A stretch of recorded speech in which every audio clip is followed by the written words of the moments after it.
Bismillahirrahmanirrahim. Assalamualaikum warahmatullahi wabarakatuh.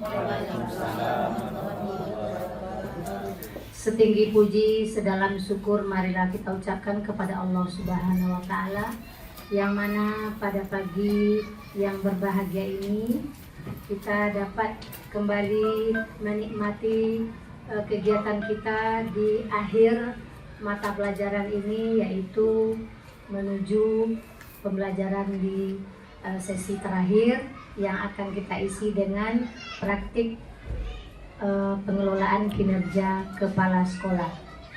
Salawat beserta salam marilah kita hadiahkan kepada Nabi besar Muhammad Sallallahu Alaihi Wasallam.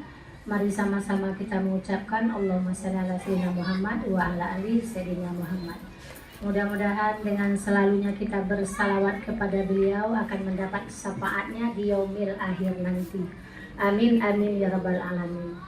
Yang sama-sama kita hormati Bapak Pengawas Pembina Kecamatan 50, Bapak Dedi Arianto MPD yang sudah hadir bersama-sama kita, Bapak Ibu Majelis Guru SD Negeri 36 Pekanbaru dari kelas 1 sampai kelas 6 yang hadir pada saat presentasi ini yang saya banggakan. Pada kesempatan ini, sebagaimana biasanya, Ibu sudah melakukan kegiatan-kegiatan observasi di kelas. Sekarang tiba giliran Ibu yang akan mempresentasikan praktik pengelolaan kinerja kepala sekolah. Baik Bapak Ibu semuanya, observasi kepala sekolah ini Ibu mengambil indikator yaitu memandu perencanaan pembelajaran. Baik Bapak Ibu, dalam memandu perencanaan pembelajaran ini tentu ada latar belakang, ada dasarnya oleh kita semua yang sudah Ibu lakukan selebih kurang 3 kali sosialisasi kepada Bapak Ibu guru, dan sekarang saatnya sosialisasi di depan Bapak Pengawas dan juga Bapak Ibu guru semuanya.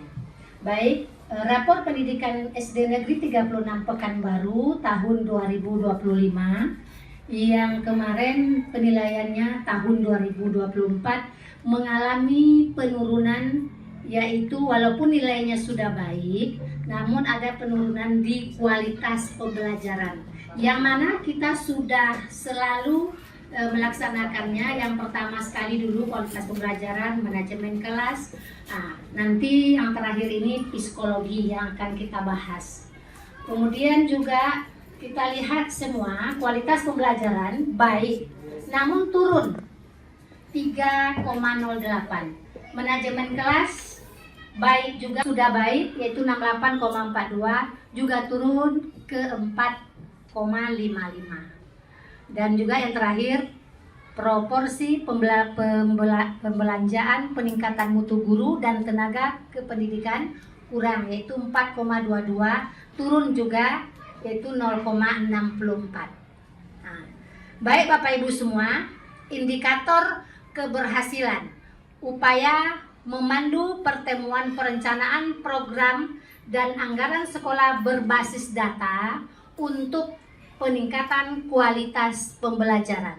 Di sini target perilaku ada 3. Nanti akan kita pilih salah satu saja, yaitu yang nomor 1.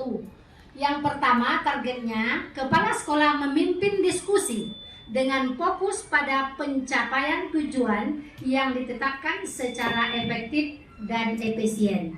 Yang kedua, kepala sekolah menggunakan hasil analisis data sebagai dasar pengambilan keputusan terkait rencana pembelajaran. Kepala sekolah memimpin diskusi dengan fokus pada pencapaian tujuan yang ditetapkan secara efektif dan efisien. Ini adalah hal-hal yang harus yang dianjurkan, yang juga yang dihindari. Ya, tentunya saya akan mendengarkan kontribusi peserta dengan seksama dan merespon atau menindaklanjuti secara konstruktif. Juga memfasilitasi diskusi, juga mengarahkan diskusi agar tetap fokus pada tujuan pertemuan dan mendorong partisipasi dari semua peserta. Kemudian memberikan ringkasan yang jelas dari hasil pertemuan. Perencanaan pembelajaran itu perlu atau penting? Ya sangat penting. Apa alasannya? Ini dia. Landasan utama tercapainya tujuan pembelajaran. Itu landasan utama kita. Kenapa mengapa perencanaan pembelajaran itu penting. Yang kedua, juga membantu guru dalam mempersiapkan dan melaksanakan pembelajaran yang efektif. Yang ketiga, memastikan alokasi sumber daya yang tepat untuk mendukung pembelajaran. Kemudian yang keempat, menciptakan lingkungan belajar yang kondusif bagi siswa. Nah, itulah pentingnya perencanaan pembelajaran itu. Kemudian tujuan dan manfaat perencanaan pembelajaran, ya jelas memandu pembelajaran tersebut, memastikan pembelajaran berjalan dengan lancar dan terstruktur. Yang kedua, mengoptimalkan waktu, memanfaatkan waktu yang ada semaksimal mungkin. Kemudian meningkatkan efektivitas yang menjamin tujuan pembelajaran tercapai secara efektif. Kemudian juga meningkatkan kualitas, menyediakan bahan ajar dan metode yang sesuai dengan kebutuhan yang selalu Ibu lakukan dalam observasi dan juga disampaikan setelah pasca. Nah, itu seperti itu. Kemudian juga ada peningkatan mutu guru yang kita lakukan, yaitu meningkatkan kompetensi pedagogi, profesional, sosial, dan kepribadian guru. Ya, ada mengikuti pelatihan secara offline, online yang selalu kita lakukan di PMM kemarin, dan juga setelah tidak ada lagi PMM mungkin yang lain sudah juga dilakukan. Supervisi yang kemarin sudah Ibu lakukan dan evaluasi di kelas sekitar bulan Maret kemarin. Kemudian juga kegiatan KKG yang selalu kita lakukan kadang Jumat dan Sabtu. Nah, itu yang kita lakukan. Baik Bapak Ibu, tujuan observasi guru oleh kepala sekolah bukan hanya untuk gaya-gayaan dan hanya untuk dinilai oleh pengawas atau disdik atau ibu sekretaris, tidak itu. Tapi tujuannya sudah jelas, meningkatkan kualitas pembelajaran secara berkelanjutan di sekolah. Yang kedua, membangun hubungan yang kolaboratif dan saling percaya antara kepala sekolah dan guru. Kemudian yang ketiga, mendukung pengembangan profesional guru melalui refleksi dan tindakan perbaikan yang terencana. Kemudian yang keempat, memastikan bahwa proses pembelajaran selaras dengan visi misi dan tujuan sekolah kita. Kemudian langkah-langkah observasi guru ini tentu Ibu mulai dengan pertama pra-observasi. Apa yang kita lakukan di sana? Tentulah ada penentuan fokus observasinya di mana. Apa materinya? CP, ATP dan lain sebagainya itu kita bahas. Kemudian menentukan jadwal. Itulah yang selalu kita diskusikan sebelum Bapak Ibu tampil observasi dan hal-hal seperti format sudah diberikan. Kemudian pasca observasi, setiap selesai observasi, kenapa? Nanti ke ruang ibu ya. Nah, selalu ibu begitu kan? Nah, itulah gunanya agar tidak lupa apa yang menjadi catatan hal-hal penting untuk perbaikan pembelajaran. Dan juga yang pertama diskusi pasca observasi, kemudian dokumentasi, tindak lanjut dan dukungan serta pemantauan. Ini foto-foto kegiatannya pra, yang ini pelaksanaan observasi di kelas, yang ini setelah. Nah, nanti akan ada pemantauan oleh ibu setelah adanya kegiatan tersebut. Nah, inilah dari diagram lingkaran hasil observasi guru SD Negeri 36 Pekanbaru semester genap tahun pelajaran 2024-2025. Kita mulai dengan predikat sangat baik, baik, cukup, kurang. Rentang nilai 90 sampai 100 itu sangat baik. Kemudian 79 sampai 89 itu baik, cukupnya 68 sampai 78, kurangnya kecil dari 68. Jumlah guru kita Pak 35 orang yang diobservasi, yaitu 10 orang mendapatkan nilai sangat baik. Sedangkan yang 25 orang mendapatkan nilai baik. Sedangkan untuk cukup dan kurang, alhamdulillah tidak ada karena masuk semua dan lengkap. Mungkin ada sedikit mungkin materi yang belum tersampaikan maksimal. Itu saja mungkin bagi kami guru-guru yang junior. Kemudian juga di sini bentar Bu Dila. Di sini kita nampak Pak 28,57% dari presentasinya 35 tersebut. Kalau baiknya 25 orang 71,83%. Inilah dia diagramnya, sangat baik. Sudah terbaca oleh Bapak Ibu 28,57% 10 orang. Sedangkan baiknya 71,43%, yaitu dengan jumlah 25 orang guru. Kenapa tidak transparan Ibu sebutkan? Itu etika. Kenapa? Tidak mungkin nilai si A, si B pasti akan ada hal-hal yang tidak menyenangkan dan tidak nyaman. Kita kan harus nyaman semua. Guru harus happy karena kita mengajar itu perlu happy dan tidak ada tekanan-tekanan yang berarti untuk kita. Karena guru ini adalah orang yang sangat penting di kelas untuk membahagiakan anak juga, karena bahagia dulu, senang dulu, baru pelajaran bisa masuk. Itulah psikologis itu pentingnya. Terus lanjut, tujuan kegiatan perbaikan manajemen kelas, karena di kelas itu Pak harus diperbaiki manajemennya. Dalam hal-hal kecil saja saya mengingatkan selalu, memberikan arahan dan bimbingan kepada guru. Pertama sekali kita akan mengadakan sosialisasi tujuan kegiatan ya Pak, yang mewujudkan lingkungan belajar yang tertib, inklusif, dan kondusif. Dimulai dengan sosialisasi dan pemahaman manajemen kelas positif. Kemudian ada monitoring disiplin dan ketertiban. Kemudian saya lakukan juga standarisasi tata tertib kelas dengan membuat kesepakatan atau keyakinan kelas yang ada contohnya. Kemudian juga mengadakan lomba kelas inspiratif, yaitu penataan ruang yang nyaman dan atraktif yang kita laksanakan setiap tahun Pak. Itu maksimalnya. Ini ada lagi dukungan psikologis yang saya ingatkan tadi, yang sangat penting kepada siswa, yang dimulai dengan tujuan kegiatan menyediakan layanan psikologis dasar yang mendukung perkembangan sosial, emosional siswa dan kesejahteraan guru. Yang pertama ada konseling dasar oleh guru BK, atau kita tidak punya guru BK dikenal dengan wali kelas saja. Dipanggil anak-anak yang bermasalah dan juga anak-anak yang memang betul-betul berprestasi Pak. Ada juga yang sedang, semua kita berikan bimbingan. Kemudian juga program sahabat siswa teman sebaya. Kemudian juga ada sesi parenting untuk orang tua. Ini contohnya Bapak Ari bersama kami kemarin memanggil orang tua. Untuk semuanya ini terlaksana dengan baik, psikologisnya bagus dari rumah, di sekolah, dan di kelas. Kemudian monitoring dan evaluasi setiap akhir semester. Nah, itulah mungkin kegiatan kami selama observasi kelas dan dalam penilaian pengelolaan kinerja ini. Ini sebelum saya tutup Pak, nanti kita kan kata Bapak diskusi, saya akan menyampaikan sebuah pantun penutup. Kota Pekanbaru, kotanya maju, banyak gedung tinggi yang menjulang. Terima kasih atas perhatian dan waktu demi pendidikan nan gemilang. Salam santun dari saya, Dewi Sasmita, Kepala SD 36 Pekanbaru. Wabillahi taufiq wal hidayah. Wassalamualaikum warahmatullahi wabarakatuh.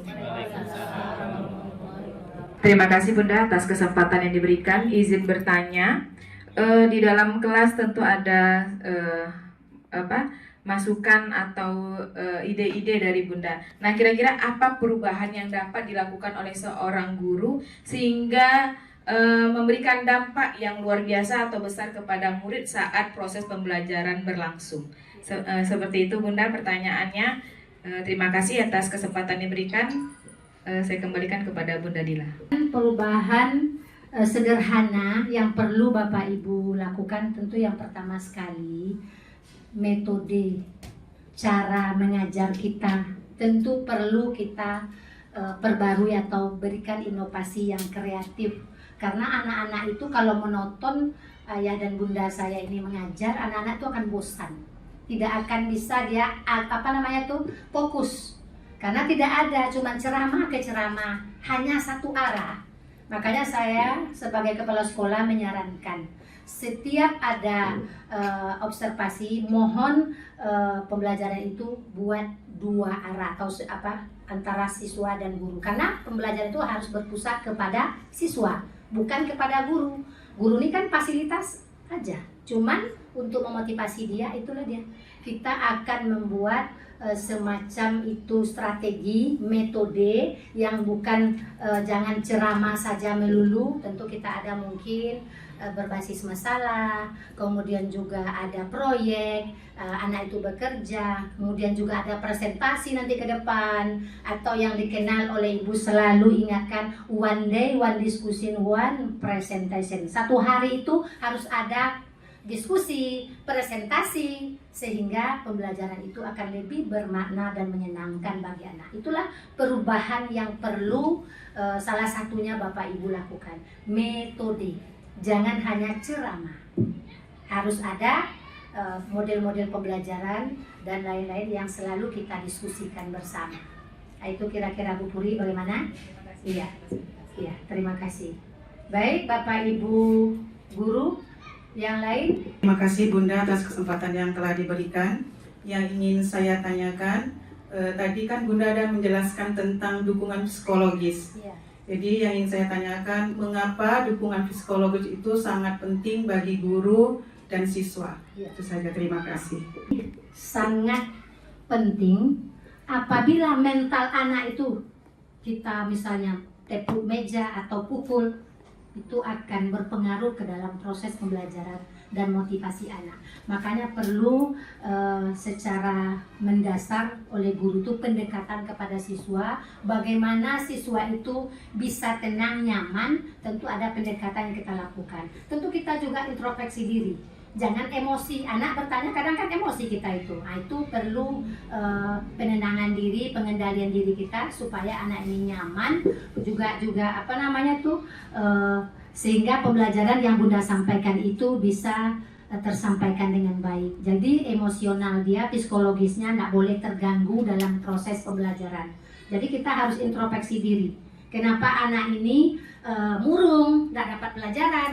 Pasti ada tadi mental yang tersudut, atau dari rumah ya sapalah anak tersebut, misalnya baru masuk dia, tadi pagi sudah makan, atau misalnya sehat semua. Nah, itu makanya penting ibu ingatkan, perlu bertanya sama anak. Coba takut tadi apa, sarapan apa? Nah, nanti diberi motivasi dia. Dengan cara memotivasi tersebut, Bapak Ibu akan mudah memasukkan pembelajaran kepada mereka karena dia senang, nyaman, diperhatikan. Cobalah Bapak Ibu, sama dengan saya sebagai kepala sekolah memperhatikan Bapak Ibu. Misalnya bertanya, "Udah sehat anak?" Kemudian, "Apa kabar? Sehat semua?" Nah, itu perlu. Bukan untuk siswa saja psikologisnya, juga untuk guru. Kalau kepala sekolah hanya intimidasi, penekanan terus, kapan kita berhasilnya? Tidak akan pernah berhasil saya rasa. Karena akan ada jengkel dan lain sebagainya. Jadi pendekatan psikologis harus perlu kita tingkatkan. Karena inilah yang kita angkat. Kenapa kita angkat? Karena banyak Bapak Ibu guru nak memperhatikan anak di kelas. Kadang anak misalnya menulis belum siap, dia duduk di sini. Nah itu misalnya, "Nak sudah siap, udah habis waktunya nih, cepat." Nah, itu kan mengganggu mental dan pemikiran dia dengan tenang. Itu menurut Ibu hal-hal kecil, sentuhan kecil itu berikan kepada anak. Kalau dia misalnya dapat menjawab pertanyaan, berilah motivasi, penghargaan. "Hebat kamu nak, coba kamu lagi." Kalau dia nggak dapat, nggak apa-apa, biarkan aja dulu. Nanti baru kita beri penjelasan dan penguatan yang lebih tepat. Nah, jadi itu pendekatan psikologis itu sangat penting kepada siswa. Juga saya kepada Bapak Ibu guru. Coba kalau saya begitu kan Bapak Ibu guru, ini RPP seperti apa? Nah, seperti itu kan tidak masuk akal itu. Jadi kita kan diskusi, "Ibu nanti ini sebaiknya tujuan pembelajaran ini Ibu sampaikan. Setelah menyampaikan tujuan, Ibu kasih tahu ke anak langkah-langkah kegiatan kita.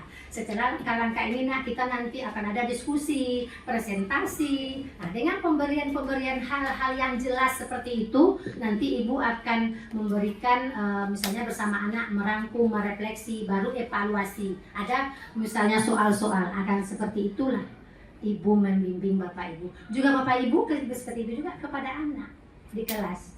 Kenapa demikian? Karena itu psikologis itu sangat penting karena nanti pembelajaran Bapak Ibu tidak akan berhasil tanpa Bapak Ibu memberikan dukungan moral kepada anak-anak kita. Itu menurut saya Bapak Ibu, Bu Sueni, yang sangat perlu kita perhatikan. Karena beberapa kelas yang anaknya ribut saja ada. Kenapa ada? Karena anak ini belum tersentuh mungkin dengan sentuhan-sentuhan yang betul-betul membuat dirinya tuh senang, termotivasi, sehingga proses pembelajaran itu akan berhasil dengan baik. Prosesnya lancar, hasilnya juga akan memuaskan. Coba Bapak Ibu perhatikan. Kalau perhatian Bapak Ibu kuat kepada anak, insya Allah hasilnya juga akan drastis meningkat. Tapi kalau abai, persiapan tak ada, perencanaan tak ada, sudah tuh sekolah masuk, hanya apa ada ceramah, kemudian anak-anak juga tidak disapa dan tidak diurus dengan baik di kelas itu. Dalam artian yang bertanya yang pintar saja. Biasanya kan gitu tuh, senang tuh, kamu. Tapi harus ada yang kurang bagus, itu harus ada kita motivasi. Makanya mental psikologisnya akan bagus dan menerima pembelajaran juga akan lebih baik dan hasilnya juga akan meningkat. Nah, itu menurut Ibu dalam psikologis anak di kelas. Dan juga saya guru juga begitu.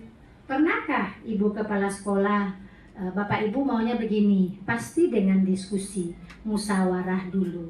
Terus, kapan Bun? Nah, seperti itu, supaya semua sama-sama enak, nyaman. Nyamannya Ibu di mana? Nah, seperti itulah. Buatlah pembelajaran ini bermakna, menyenangkan, kemudian komunikasi dua arah antara peserta didik dan guru. Banyaklah peserta didik yang bertanya atau berproses. Jangan Bapak Ibu yang banyak ceramahnya, selalu diingatkan. Nah, kenapa demikian? Supaya pembelajaran ini berhasil. Itu menurut Ibu. Karena banyak segi-segi yang kurang dengan kita, makanya mungkin mendapatkan nilai rapor pendidikan kita tuh turun di kualitas pembelajaran. Kalau Ibu bisa atau boleh berbicara, intinya ya itulah kurang pendampingan. Kurang memberikan respon, kurang menyenangkan anak-anak.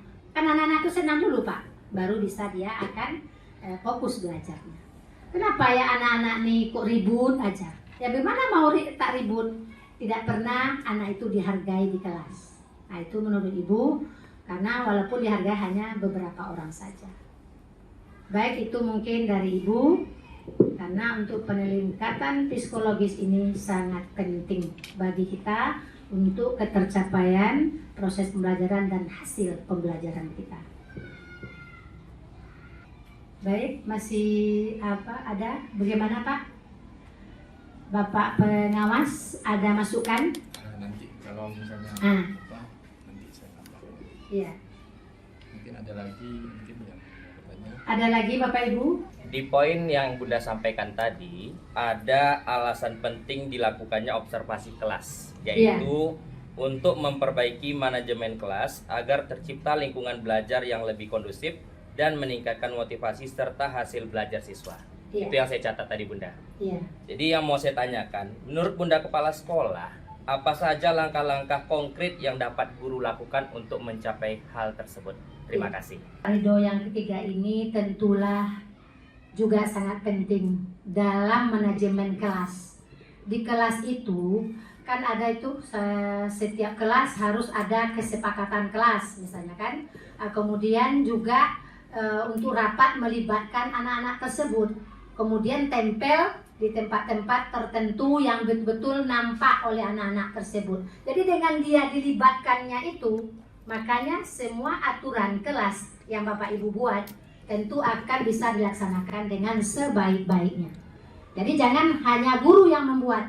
Kalau guru saja anak nggak tahu, nggak dilibatkan, terus ditempel pula yang paling sudut, pasti dia tidak akan nyambung. Kenapa tidak nyambung? Nggak pernah dibaca, nggak pernah nampak. Ini nampak Ibu semua kelas ada bintang lah diberikan, kemudian ditempel lah anak yang dapat hari itu berderet-deret bintangnya sampai jenderal Pak. Nah, itu kan bagus. Nah, itulah motivasi Ibu selama ini supaya anak-anak kita ini termotivasi dengan baik dan juga manajemen kelas itu semakin baik, seperti apa aturan-aturan di kelas, kemudian juga tata tertib yang dibuat melibatkan siswa tersebut. Jadi dia terhargai oleh kita, rasa-rasa dia itu dihargai oleh gurunya. Nah, itu mungkin Bapak Ridho jawaban Ibu yang sangat signifikan di situ. Walaupun itu banyak contoh-contoh lain, tapi itulah dalam pembuatan aturan manajemen di kelas. Itu sangat penting. Jadi kepada anak-anak kita di kelas itu juga diingatkan, kalau peraturan kita sudah buat sudah sepakati bersama, mohon kita taati bersama yang membuat kita. Selalu juga Ibu Kepala Sekolah saat menyampaikan kepada siswa kita kelas 1 yang baru masuk, aturannya begini dengan penandatanganan fakta integritas.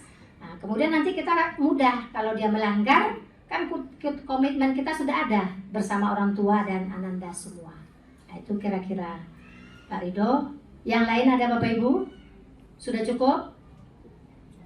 Jadi menurut Ibu itu mungkin Pak Pengawas, presentasi praktik kinerja saya mungkin masukan oleh Pak Pengawas kepada kami agar observasi ini, pengelolaan kerja ini lebih baik lagi dan akan lebih terlaksana dengan semestinya.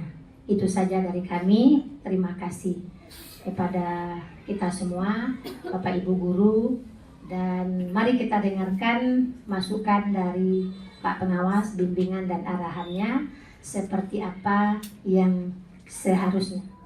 Silakan Pak. Oke, beri apresiasi dulu lah untuk Bu Kepsek, Bu Dewi, luar biasa mempresentasikan dari praktik kinerja yang sudah dilakukan di sekolah. Nah, tadi sudah sama-sama kita dengarkan ya, data yang dipaparkan tadi, disajikan tadi sudah sangat baik kalau menurut saya ya. Berangkat tadi berawal dari data di rapor pendidikan. Nah, jadi dari turunnya tadi kualitas pembelajaran yang ada di rapor pendidikan, maka Bu Dewi tadi yang mengangkat masalah ini sebagai praktik kinerja di pengelolaan kinerja tadi. Nah, tadi sudah dipaparkan, Bu Dewi tadi sudah melakukan observasi ke kelas Bapak Ibu tadi ya, untuk mengatasi akar permasalahan tadi dengan turunnya kualitas pembelajaran di sekolah ini melalui asesmen nasional ya, yang sudah keluar hasilnya kemarin ya Bu. Nah, melalui itu makanya dilakukanlah observasi kepada Bapak Ibu guru. Nah, observasi yang dilakukan oleh Bu Dewi kepada Bapak Ibu di kelas itu tujuannya bukan hanya untuk menilai ya Bapak Ibu, bukan hanya untuk memberikan rating kinerja Bapak Ibu, tapi lebih kepada refleksi dan tindak lanjut.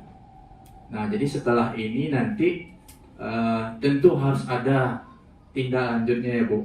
Nah, untuk supaya lebih baik dari hasil refleksi tadi, Bapak Ibu sudah tahu tadi apa kelebihan, apa kekurangan Bapak Ibu di dalam mengajar di kelas tadi.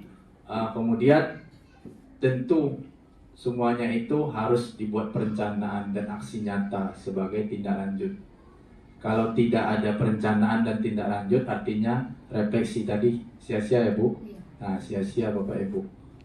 Nah, jadi dari masukan observer Bu Dewi tadi yang masuk ke kelas, atau menunjuk koordinator satu orang untuk menggantikan untuk mengobservasi Bapak Ibu guru, nah itu boleh, sah-sah saja Bapak Ibu. Nah, seperti itu. Jadi itu tadi mudah-mudahan dengan observasi kelas yang dilakukan oleh Bu Dewi diharapkan nanti dapat meningkatkan hasil rapor pendidikan khususnya di kualitas pembelajaran ya Bu. Nah, seperti itu Bapak Ibu. Jadi mari sama-sama kita dukung apa program dari Bu Dewi di sekolah ini sesuai dengan alurnya tadi sudah cukup jelas Bapak Ibu. Ketika melakukan observasi ada 3 tahapan yang harus dilalui. Pertama, pra-observasi. Pra-observasi ini dilakukan sebelum dilakukan observasi atau supervisi ke kelas. Tujuannya tadi supaya ibu siap mental. Nah, persiapan ibu apa? Nah, jadi didiskusikan dengan kepala sekolahnya. RPP-nya bagaimana? Nah, apakah ada yang perlu diperbaharui atau tidak? Nah, jadi Bapak Ibu semua ya, ketika mau tampil sudah ada persiapan. Tadi diskusi ini termasuk juga dengan psikologis Bapak Ibu tadi supaya tidak kaget nanti ketika Bu Dewi atau temannya nanti yang koordinator untuk observasi ke kelas. Nah, itu tujuannya yang pertama.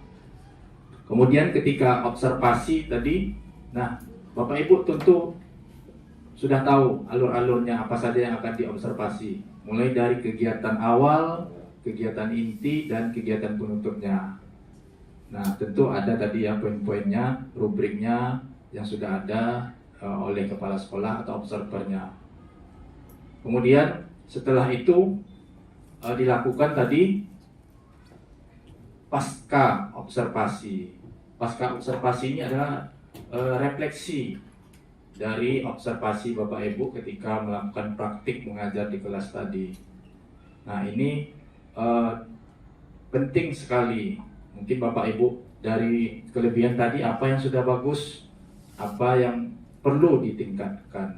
Nah, jadi Bapak Ibu menuliskan ya, Bu. Instrumennya ada, Bu? Ada nih. Ada. Ini, Pak. Instrumen pra sama paskanya, Bu? Observasi pasca. Ada, Bu. Coba saya lihat, Bu. Nah, ya, seperti itu Bapak Ibu. Jadi ada instrumen yang diisi sebelum melakukan observasi kelas. Ada pra sama paskanya. Jadi supaya Bapak Ibu tidak kaget, siap fisik dan mentalnya. Nah, kemudian persiapannya juga matang. Nah, ketika nanti dilakukan observasi ke kelas. Mungkin itu saja Bapak Ibu penyampaian saya. Jadi jangan dijadikan observasi guru ini sebagai beban ya Bapak Ibu. Karena di tahun lalu itu ada 2 kali observasinya. Kalau untuk tahun 2025 ini hanya 1 kali. Tapi walaupun hanya 1 kali, tentu Bu Dewi sebagai kepala sekolah mungkin bisa memonitoring Bapak Ibu setiap semesternya. Nah, ini kan tergantung kebijakan lagi. Karena tanpa adanya monitoring, tentu kegiatan praktik mengajar tentu ya kita takut nanti arahnya entah kemana ya Bu. Nah, seperti itu. Jadi tetap berada pada realnya. Itu fungsinya Bapak Ibu. Ini bukan hanya menakut-nakuti Bapak Ibu ya. Fungsinya bukan seperti itu. Tapi untuk perbaikan. Nah, perbaikan kualitas pembelajaran. Mungkin itu saja yang dapat saya sampaikan. Lebih dan kurang mohon maaf. Wabillahi taufiq wal hidayah. Wassalamualaikum warahmatullahi wabarakatuh. Terima kasih arahan dan bimbingannya kepada kita semua agar kegiatan dan proses pembelajaran menjadi lebih baik ke depannya. Baik, sebelum saya memberikan kesimpulan ini, selesai saya Pak ya. Bapak Ibu, mungkin akan ada saya ingatkan di sini beberapa kali nanti yang fokus lalu masih ingatkan karena bulan puasa kemarin Pak, mana tahu udah ingat pula. Nah, jadi di kesimpulan ini Bapak Ibu akan saya tekankan sedikit di mana. Tadi sudah saya sampaikan masalah psikologis tadi kan. Nah, sekarang dari kegiatan observasi penilaian pengelolaan kinerja kepala sekolah ini, Ibu membuat suatu kesimpulan yaitu berdasarkan rapor pendidikan SD Negeri 36 Pekanbaru tahun 2025 di mana nilai kualitas pembelajarannya turun. baik tapi turun. Nah, itu perlu ditingkatkan, maka perlulah kita meningkatkan 4 indikator yang sudah disampaikan tadi. Di antaranya yang pertama, kualitas pembelajaran di kelas. Itu sudah kita lakukan dulu, fokus ibu. Setelah itu manajemen kelas juga sudah. Kemudian yang ketiga, dukungan psikologis. Ingat, dukungan psikologis. Sekali lagi, dukungan psikologis. Dasar dari di sini adalah guru memilih indikator ini untuk memberi perhatian dan kepedulian lebih terhadap siswa atau peserta didik kita di kelas. Nah, jadi kepedulian Bapak Ibu yang sudah Ibu sampaikan tadi, disapa anak itu. Kalau dia misalnya bagus, diberikan motivasi dan penghargaan.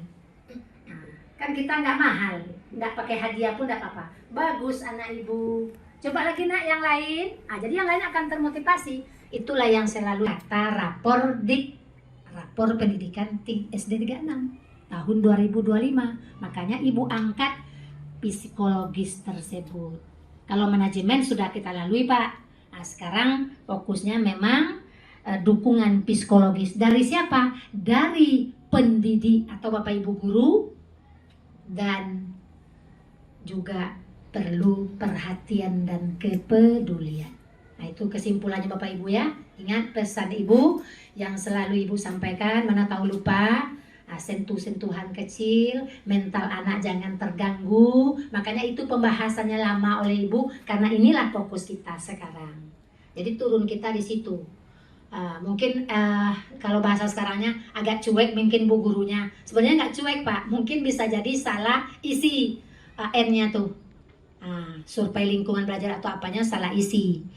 Yang terakhir akan menjadi fokus peningkatan mutu guru melalui KKG yang sudah kita laksanakan berulang-ulang. Kadang sampai 3 kali bagai seminggu Pak. Sesuai kebutuhan Pak. Kalau itu mendesak, saya harus rapat. Jam 1 lah. Tidak peduli Pak. Nah, itu yang kami lakukan karena kalau genting penting perlu kita atasi segera. Itulah mungkin sebagai kepala sekolah saya sangat peduli dalam peningkatan mutu pembelajaran, dan juga inilah tupoksi seorang guru. Dan juga kepala sekolah ini seorang guru, Pak pengawas ini juga seorang guru. Tentu kita harus perbaiki terus mutu pembelajaran. Dimulai dari apa tadi? Perencanaan pembelajaran, observasi pembelajaran, dan pasca observasi. Makanya setiap saya observasi Pak, boleh Bapak tanya, Bunda nanti ke ruang saya ya, jam sekian, mesti. Karena takut lupa Pak. Nah, hari itu ditangani juga. Nah, mungkin kalau saya sedang rapat ke dinas, mungkin tertunda menjelang besok pagi Pak. Tapi catatan sudah saya perbaiki. Itulah yang bisa saya lakukan Pak untuk peningkatan kualitas pembelajaran dan juga akan meningkatkan hasil pembelajaran. Alhamdulillah tadi saya lihat Pak, memang meningkat ijazah kita tahun ini Pak. Alhamdulillah. Terima kasih Bapak Ibu Guru, semangat semuanya. Tuh. Jadi tadi saya cek kan dari tahun lalu betul-betul Pak. Alhamdulillah naik signifikan hasil asli anak dalam ujian kemarin. Mungkin dengan bantuan Bapak Ibu Guru membahas kisi-kisi terus, tak henti-hentinya, bertupu lumus, insya Allah memang nampak hasilnya. Nah, itulah saya sampaikan juga nih, kebetulan hasil terakhir kan Pak ya. Nah, mutu guru, kualitas pembelajaran, dan hasil. Alhamdulillah hasil tadi sebelum Bapak masuk, saya baru menyelesaikan hasil Pak. Sudah mau masuk ke dalam aplikasi nilai semester dan nilai US. Akan segera digabung karena dia 2 Juni sudah kelulusan Pak ya. Nah, itu saja dari Ibu. Terima kasih Pak Pengawas Pembina atas waktunya yang sudah diberikan kepada saya SD Negeri 36 Pekanbaru, dan juga Bapak Ibu Guru yang selalu berkomitmen tidak mau memandai-mandai. Apa ini Bun? Ini. Nah, begitulah kami di sini Pak. Bun, boleh ini, ini kalau bisa sebaiknya begini. Kalau ini nanti anak akan begini. Nah, itulah yang kami lakukan selalu dengan guru. Alhamdulillah memang mendapatkan hasil yang memuaskan. Semoga kita diberi kesehatan selalu, kemudian juga selalu dalam peningkatan kualitas dan mutu guru, serta juga akan membuahkan hasil yang sangat memuaskan untuk anak-anak kita keluar atau menjadi alumni SD Negeri 36 Pekanbaru. Sekali lagi terima kasih Pak Pengawas, Bapak Ibu Guru. Demikian paparan saya, presentasi saya dalam praktik pengelolaan kinerja kepala sekolah. Saya mohon maaf atas kekurangan, kehilapan, mungkin tadi tidak tersampaikan semua karena waktu juga. Itu saja, saya janji sama Bapak setengah jam, sudah hampir 1 jam. Saya ini agak sedikit panjang Pak, ini aja saya skip tadi ini Pak, karena alhamdulillah dari pengalaman saya sebagai instruktur kurikulum juga dan selalu membimbing guru Pak. Alhamdulillah. Terima kasih sekali lagi. Wabillahi taufiq wal hidayah. Wassalamualaikum warahmatullahi wabarakatuh.